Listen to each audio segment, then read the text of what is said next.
Lição 3 da classe de adolescentes. O filho amado e obediente. O texto bíblico está em Lucas 2. Tem aqui alguns versículos. O texto em destaque está em Hebreus capítulo 5, versículo 8. Embora fosse o filho de Deus, ele aprendeu, por meio dos seus sofrimentos, a ser obediente. Então, nós vamos ver aqui como que Jesus aprendeu a obediência, a importância disso, e o que nós, enquanto filhos, podemos aprender com a obediência de Jesus aos seus pais terrenos e também ao seu Pai Celestial. Na sessão Quebrando a Rotina, tem um checklist, e esse checklist, eu preparei ele, tá certo? E eu fiz ele, tá bom? Ele tá aqui, ó. Professor, confeccione um checklist. Então, se você, aí na descrição dos vídeos, tá escrito assim, ó, material de apoio em PDF. Se você clicar ali, vai abrir, certo? No seu drive aí, no seu computador, vai abrir. E aí você pode imprimir o material inteiro, incluindo esse checklist. Respeite os meus pais que não sou repreendido, ajude os meus irmãos, enfim. Você imprime o checklist na quantidade ali, na média de alunos que você tem na sua classe e leva para eles. Isso vai criar também uma interação maior. Bom, a instituição paterna deve ser honrada, pois Deus é honrado quando os filhos obedecem aos pais. Numa sociedade tão liberal, onde a palavra obediência está em desuso, a rebeldia e a libertinagem tomou conta de muitos lares, onde os filhos estão sendo incentivados cada vez mais a romperem todas as barreiras e os pais sendo pressionados a cederem às vontades dos filhos. A família é o primeiro contato que temos com valores e princípios fundamentais, como a obediência. Se a família deixar de ensinar esse princípio, a sociedade verá o caos instalado, aliás, nós já estamos vendo. Bom, hoje nós vamos então aprender que Jesus, embora fosse divinamente unigênito, Filho de Deus, em tudo era obediente aos seus pais. Ele cresceu e se desenvolveu como qualquer criança normal e aprendeu a honrar e a respeitar sua família e amigos. Como Filho de Deus, ele também foi obediente ao seu Pai Celestial em tudo. Então, ele está mostrando aqui um pouco sobre a educação de Jesus. Ele está falando aqui sobre a maneira como Jesus foi educado. E é isso que nós vamos ver na lição de hoje e ver que há um paralelo desse relacionamento que Jesus tinha com seus pais terrenos, do relacionamento que ele tinha com o seu Pai Celestial. O tópico 1 aqui da lição diz: um menino educado. O professor sabe que nos dias em que nós estamos vivendo, falar sobre obediência não é fácil, mas é necessário mostrar aos nossos adolescentes que é uma bênção obedecer e quem quer ser abençoado precisa obedecer. Bom, ele começa dizendo aqui que quando Deus decidiu que era a hora de enviar o seu Filho amado a este mundo, ele escolheu um lar. Isso aqui já é muito importante, não é? Então assim, Jesus, o Filho de Deus, não nasceu no orfanato, não nasceu de uma explosão, né? Não, ele nasce naturalmente em um lar. Isso já mostra a importância da família e a importância dos pais. Tá? E Deus não escolheu ali um casal rico, né, com recursos materiais, não. Ele escolheu uma família simples, mas que ao mesmo tempo essa família ela tinha uma estrutura para receber o Filho de Deus, para receber e educar Jesus como homem dentro daquele lar. Olhando um pouco para José e Maria, nós vamos perceber que ele teve toda a estrutura, Jesus teve toda a estrutura para ser criado e educado dentro daquela família, naquela cultura, enfim. Nem todos nascem num lar estruturado. Muitos alunos vivem numa família quebradiça. Isso aqui é para os professores pensar. Muitos alunos que nós temos na sala de aula, eles vivem numa família quebradiça, numa família sem estrutura, com pais separados, não crentes, ou pais crentes que não são e nem dão o exemplo. Então, como equacionar isso na sala de aula, certo? Então, esses dias um adolescente perguntou para mim, o que eu faço? Meu pai não me ama, meu pai não me honra, meu pai não me dá atenção. Como é que eu vou obedecer meu pai desse jeito? Eu disse a ele, obedeça aos seus pais, seja fiel a Deus, eles são os seus pais. A Bíblia não manda os filhos obedecer pais bonzinhos, pais legais, pais crentes. A Bíblia manda os filhos obedecerem a seus pais. Colossenses capítulo 3 e versículo 20. Vós, filhos, obedecei em tudo a vossos pais, porque isto é agradável ao Senhor. Obedecer não é uma opção para quem quer ser alvo da bênção de Deus. Uma coisa que ele coloca aqui na lição também para a gente abordar é a gratidão por coisas e momentos que o dinheiro não compra, não é? Pela família que tem, pelo lar que tem. Esses dias minha filha disse assim, olha, eu tenho um casal de filhos, né? E ela disse assim, pai, eu queria muito ter um quarto só meu. Eu queria ter um quarto só meu. Eu disse assim para ela, minha filha, dê graças a Deus que você tem um quarto para compartilhar com seu irmão, porque eu não tive quarto quando tinha a sua idade. Então, você percebe que coisa simples, nós devemos ser gratos a Deus, porque o pouco que temos muitas vezes, ele é muito para quem não tem nem aquilo que a gente tem. O dinheiro compra casa, mas não compra um lar. Compra comida, mas não compra harmonia, não compra paz. Essa geração está acostumada a descartar muito rápido as coisas. Eles pedem que o pai compre ali um celular que vale R$2.000. O pai vai lá, fatura aquilo, faz um crediário em 12 vezes. Quando o pai está pagando a terceira parcela, o celular já está quebrado, a tela já está trincada, o celular já está travando, a capinha já perdeu. Enfim, e o adolescente, o filho está ali pedindo um celular novo. Então, nós temos que aprender a ser gratos a Deus pelo lar, pela família. A chatice dos pais é para ensinar a obediência. E essa responsabilidade, ela é integral, 24 horas por dia, 7 dias por semana, sem direito a férias, sem direito a folga, nada. Ser pai é uma missão. Novamente, esses dias eu disse, a minha filha ela perguntou, mas você, tudo que eu falo, todo dia você me chama a atenção de alguma coisa e tal. Eu falei, então, é porque eu sou pai todo dia. Então eu não posso ver você fazendo algo errado e não falar nada. Eu preciso ser pai todo dia. Ser pai é isso. E eu não abro mão de ser pai. Tem alguns pais que estão abrindo mão de ser pai, deixando que a TV seja o pai de seus filhos, que a internet seja o pai. Mas nós não podemos deixar essa responsabilidade. Então ser pai é uma grande responsabilidade. O adolescente muitas vezes não entende isso agora. Mas como meu pai já dizia, quando ele comprava um tênis novo para mim e eu ficava chutando pedra no meio da rua, ele olhava e dizia, um dia você vai crescer, você vai trabalhar, vai comprar e aí você vai ver o quanto custa. Então, ser pai é uma responsabilidade que o adolescente não consegue enxergar isso agora. Então, é muito importante que o adolescente aproveite que essa aula ele entenda isso, né? Então, quando eu falo para minha filha, para o meu filho, desliga o celular que eu vou dormir, não quero desligar o modem do Wi-Fi, eu estou dando a eles a oportunidade de serem o quê? Obedientes, de obedecer, tá certo? Então, o ensino muitas vezes ele é chato, ele é repetitivo, mas o resultado é maravilhoso. Agora, vem uma parte aqui dessa aula que é para você, professor, gravar. Pega seu bloquinho de anotações, marca na revista para você levar para a sala de aula. Numa prova é sobre obediência. Qual seria a média de nota que você tiraria? Lembrando, quem aprende a obedecer dentro de casa, obedece pai, mãe, professor, líder, pastor, tio, patrão, obedece, simplesmente obedece.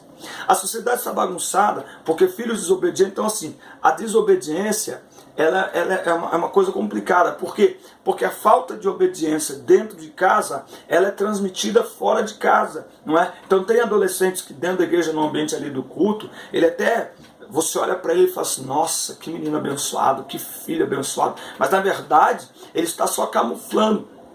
Porque em casa com os pais é desobediente, é rebelde, é violento, é mentiroso.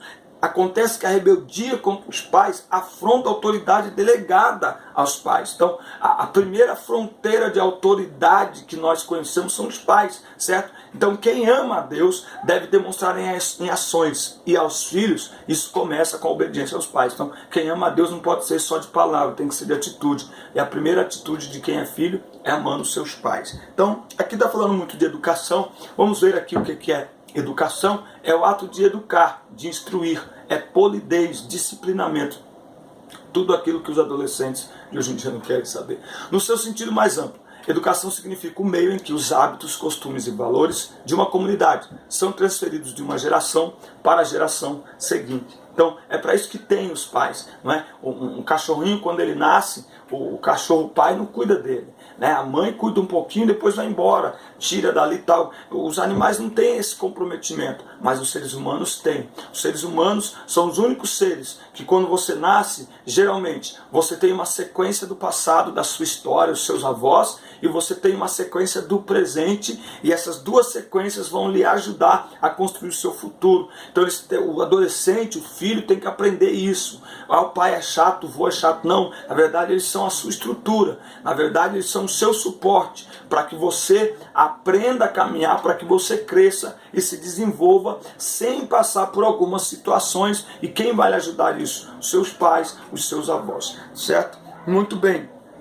A educação de Jesus. Eu tenho um livro, já falei dele aqui algumas vezes, do Ed René-Kivitz, pastor Ed René-Kivitz, e que esse livro chama Talmidim. E esse livro fala o que está aqui na lição sobre a educação de Jesus, como que era a educação, né? Então, Jesus teve um crescimento gradual em todas as áreas da sua vida, tá? E para ter uma ideia de como era a educação de Jesus, de como Jesus foi educado, nesse livro Talmidim, ele traz algumas informações de curiosidades que é muito importante para a gente entender algumas coisas, tá? Então, cada rabino, cada mestre da lei, ele tinha a sua interpretação da Torá, tinha a sua interpretação da lei, tá certo? E funcionava assim mais ou menos a infância. Um menino judeu, aos 12 anos já havia decorado todas as escrituras, os livros históricos, os livros poéticos, os livros de sabedoria e os proféticos. Aos 14 anos, eles debatiam a tradição oral, isto é, a interpretação dos rabinos a respeito da lei, certo?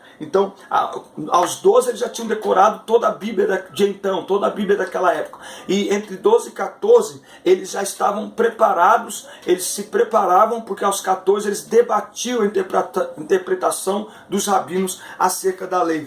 Paulo fala alguma coisa sobre isso em Gálatas 1:14. E na minha nação excedia em judaísmo a muitos de minha idade, sendo extremamente zeloso das tradições de meu pai.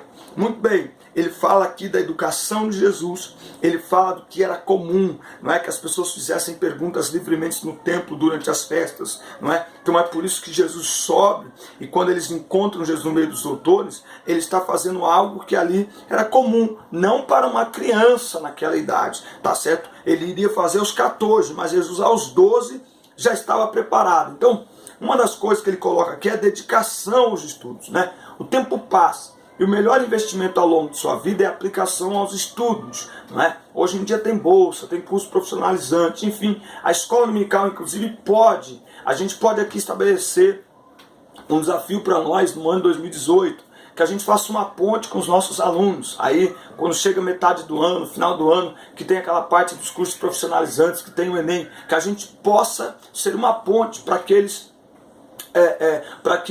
se despertem para isso, não é? Então daqui para frente vai ficar cada vez mais fácil, depois da adolescência, fica cada vez mais fácil conciliar os estudos profissionais com a sua dedicação a Deus na igreja. Então assim, eu tenho uma jovem, uma adolescente, uma jovem, acabou de fazer 18 anos, e muito ativa na igreja e frequente na escola dominical. Mas o que aconteceu?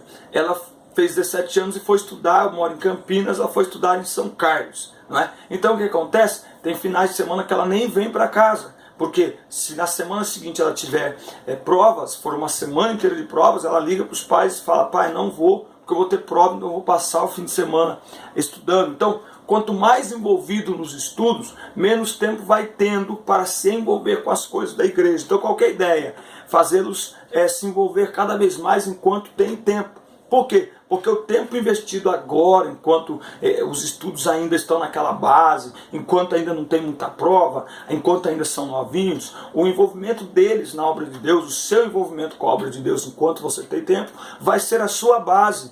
Quando o estudo secular e a profissão lhe tomar quase todo o seu tempo, né? Então é muito interessante a gente primeiro entender que isso é uma realidade, que eles envolvam, que eles se dediquem, que eles estudem, que eles aprendam uma profissão, que eles vejam qual que é a profissão mais adequada às exigências do mercado de trabalho hoje em dia, ou quais as qualificações, não é? Aprender um novo idioma, aprender um inglês, aprender um chinês, não sei, sei lá, um francês, sei lá, enfim, aprender uma segunda língua, enfim, ter uma qualificação melhor no seu ramo de atuação ou naquilo que eles pensam, né? Que tem muitos que são novinhos, eu estou falando aqui, meu Deus do céu, é que eu dou aula para jovens, adolescentes, eu estou aqui, tem adolescentes aí de 12 anos, né, na sala, mas enfim, já é hora de começar. Veja que o menino, esse menino aqui com 12 anos no judaísmo, ele já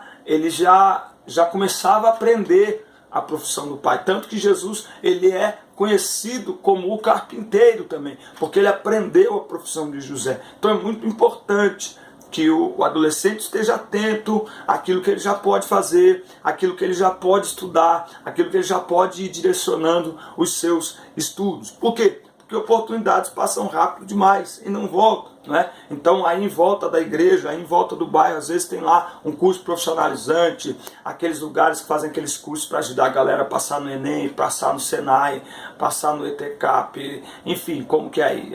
Enfim, não sei, não é? Para que quando eles entrarem no ensino médio, falta aí para alguns 1 ano, 2 anos, 3 anos, dependendo da idade, mas já é hora de começar agora a pensar, para que na hora que entrar no ensino médio, já entre no ensino médio técnico. Porque se entrar no ensino médio técnico, quando ele sair, ele já sai com uma qualificação, ele já sai com uma profissão, alguns já saem até empregados. Enfim, então é muito importante dedicar-se aos estudos, não é? Então consagre a Deus os seus sonhos, esforce para alcançá-los. Inclua Deus nos teus sonhos e Deus lhe honrará com toda certeza. Então é muito importante mostrar que Deus é aquele que a Bíblia diz que os planos vêm do homem, mas a concretização vem do Senhor. Mas nós precisamos ter planos, nós precisamos ter sonhos, nós precisamos ter projetos, tá certo? Então nós não podemos ficar voando. E aí, que você quer da vida?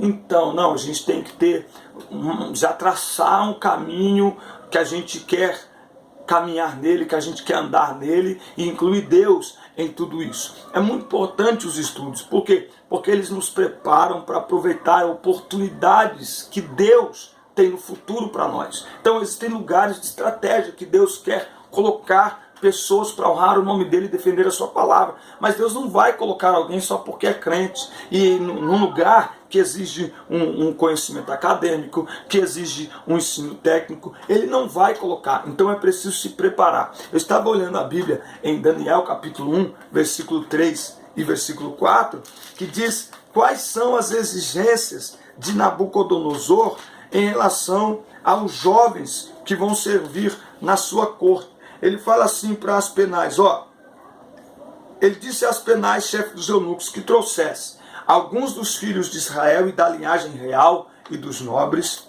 jovens em quem não houvesse defeito algum, formosos de aparência, e instruídos em toda sabedoria, e sábios em ciência, e entendidos no conhecimento, e que tivessem habilidade para viver no palácio do rei, a fim de que fossem ensinados nas letras e na língua dos caldeus. Ou seja, ele está pedindo jovens perfeitos, jovens capazes, jovens que podem desenvolver-se no palácio do rei. Mas é muito interessante, porque se a gente ler o livro de Daniel inteiro, nós vamos entender que aparentemente Nabucodonosor está escolhendo esses jovens, mas na realidade eles estavam preparados para assumir a posição de liderança e para glorificar o nome de Deus em terra estranha e para mostrar que existe um Deus maior do que todos os deuses da Babilônia. Mas por que eles foram bem-sucedidos? Porque eles simplesmente estavam preparados. Então a preparação é super importante para a vida de todos nós. Ele vai falar aqui na lição também um exemplo de obediência, tá? Tem uma frase aqui bacana, você baixar o material em PDF, você vai ver, porque os filhos precisam aprender a obediência.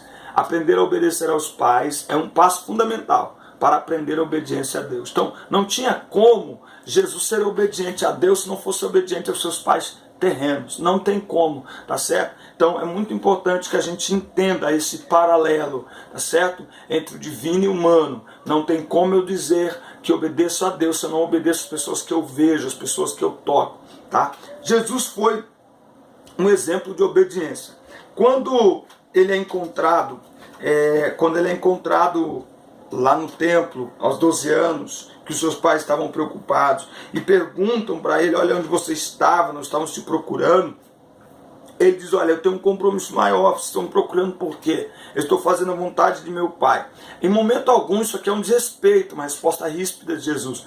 Ele só está dando a primeira informação de que ele sabe quem ele é, mesmo já aos 12 anos. Ele já sabia qual era a sua missão, ele já sabia o que ele tinha que fazer, ele já tinha claro quem ele era, aquele menino, certo? Mas, então, veja, Jesus, ele nos ensina aqui, não é? Sobre a obediência. E se tem uma palavra que liga a obediência, é renúncia, não é? E renunciar à própria vontade é uma das coisas mais difíceis, pois muitas vezes significa abrir mão do que gostamos de fazer para fazer o que não gostamos de fazer, não é? É só você perguntar na sala de aula, é só você refletir você mesmo, professor. Quem gosta de obedecer? Quem obedece sorrindo? Mas obedecer à vontade de Deus em primeiro lugar é agradável. Você viu lá, Colossenses 3:20, obedeçam vossos pais em tudo, porque isso é agradável a Deus. Bom, pergunto assim aos filhos uma hipótese, então lá vai algumas perguntas assim para dar aquele choque. Então pergunta aos filhos, para você levar lá para a sala de aula, enfim. Se você morresse hoje, seria uma perda irreparável ou um alívio para os seus pais, tamanha rebeldia que você tem, e que você é, e que você manifesta? Seria um alívio se você morresse hoje? Ou seus pais ficariam inconsoláveis porque seria uma perda irreparável? Se os seus pais morressem hoje, e você vivesse por mais 50 anos, seria 50 anos de boas lembranças, de saudade, ou de remorso e culpa por não ter sido um filho melhor e mais obediente? Eu vou além, a uma pergunta ainda mais radical, certo? Você gostaria de ser pai de si mesmo? Você aceita filhos iguais ao filho que você é? Pense isso. Todo mundo quer filhos obedientes. Todo mundo quer filhos que obedeçam, que os honrem. Mas tem um probleminha, que a obediência é ensinada pelos pais. Mas nós só conseguimos ensinar aquilo que praticamos. Filhos rebeldes não precisam ser amaldiçoados pelos pais. Eles estão plantando a própria tormenta. Então a frase da aula de hoje, #não exija pais melhores, seja um filho melhor. A mídia, principalmente a global, com seus programas, estão dizendo que todos são livres para fazerem o que querem, não é? Aquilo que bem entendem. Mas o adolescente precisa entender que nós somos educados de acordo com a palavra de Deus, tá certo? E a maneira que a palavra de Deus ensina é uma maneira harmoniosa para viver entre filhos e pais, um lar de paz, um lar de amor, e para isso a obediência aos pais é imprescindível. O professor pode ser uma ponte entre os pais. Os pais hoje em dia estão muito distantes dos filhos. Então crie uma ponte com esses pais, crie momentos, crie devocional, onde você possa abordar esses assuntos só com os filhos, só com os pais e com todos envolvidos no culto de família da sua igreja. Fale sobre esse tema. Os pais precisam ser despertados para exercer a autoridade dentro de sua casa também, porque existem pais que já abriram mão de seus filhos. Eu já larguei mão, não, eu não consigo mais, eu não consigo fazer mais nada. Então nós precisamos ficar atentos para isso também. Muito bem, e aqui no último tópico ele vai falar um filho que crescia de acordo com a vontade de Deus. O crescimento de Jesus se dava de maneira integral, físico, mental, espiritual. Apesar da pouca idade, Jesus demonstrava ser um adolescente maduro, não falava qualquer bobagem.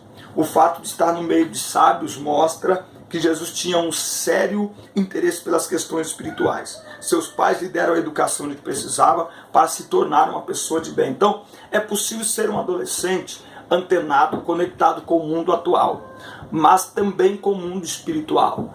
Games, redes sociais, séries da Netflix, Cartola Futebol Clube, tudo isso faz parte da vida do adolescente, do dia a dia de hoje. Mas o maior desafio é dedicar-se a Deus em meio a todas essas distrações, por meio da oração e meditação da palavra. Veja, logo cedo Jesus está envolvido com as coisas de Deus. Então, quanto mais cedo se envolver com as coisas de Deus, melhor. Regência, música, pregação, ser um professor de EBD e os professores da escola dominical. A escola dominical é um ótimo laboratório para prepararmos os nossos adolescentes para serem um instrumento na casa do Senhor. A música, as bandas de música são excelentes ambientes, aonde eu olho e fico maravilhado em ver o trabalho lindo que é feito tanto com adolescentes quanto com idosos, viu? O trabalho que as bandas fazem é um trabalho maravilhoso. Eu acho lindo ver um adolescente de 12 anos tocando numa banda,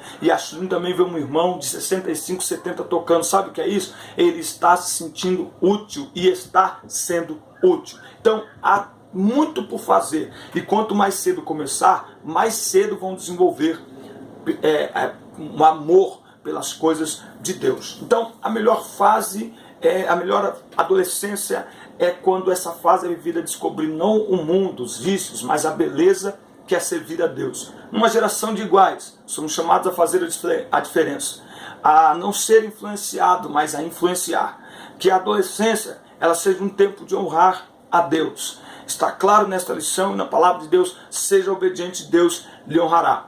Os pais não podem dar tudo o que os filhos querem, mas quem faz um mandamento e coloca uma promessa junto é Deus. Vós, filhos, sejam obedientes a vossos pais, porque isso é bom no Senhor. Honra teu pai e tua mãe, porque isto é um mandamento que é o primeiro mandamento com promessa, para que vivas bem e vivas longos anos sobre a terra. Quem faz a promessa de longevidade, de prosperidade, não são os pais, é Deus. Então, quem ama a Deus, obedece os pais. Quem é cheio do Espírito Santo, obedece os pais. Quem quer ser abençoado por Deus, obedece os pais. Então, a síntese dessa lição é: obedeça, obedeça, obedeça. Amém? Que Deus abençoe a vida dos irmãos. Foi um prazer estar com vocês em mais uma aula da EBD. Que Deus continue com as mãos dele estendidas sobre nós. Assista a culta, compartilhe, mande para todo mundo, inscreva-se no canal, deixa aqui o seu comentário, que é muito importante, dê like nos vídeos. Boa semana e até a próxima aula, se Deus quiser. Um grande abraço.